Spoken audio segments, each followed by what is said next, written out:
someone else came, and he was in astronomy, so he got very curious about her stars. And with a computer program, he was able to map it out. Those stars on her cloak right here, they actually are in the exact same spots the constellations were that night in 1531.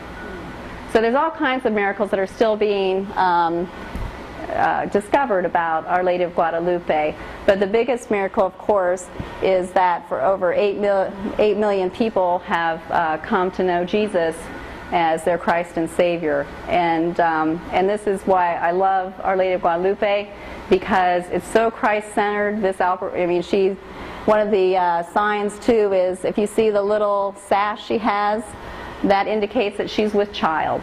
And so just as she went to Elizabeth all those 2,000 years ago, she went to the Aztec people who were doing human sacrifices, and she brought to them her child, Jesus, who was the Savior of the world. They came to believe, and they converted and changed their way of life. So that's one of the beautiful stories of evangelization. That's the best kind. This is Our Lady of Lourdes, and many of you already know the story of Lourdes, so I won't go too much into it, except to say that in it there was a very unique miracle. And this miracle happened just this past year, as a matter of fact.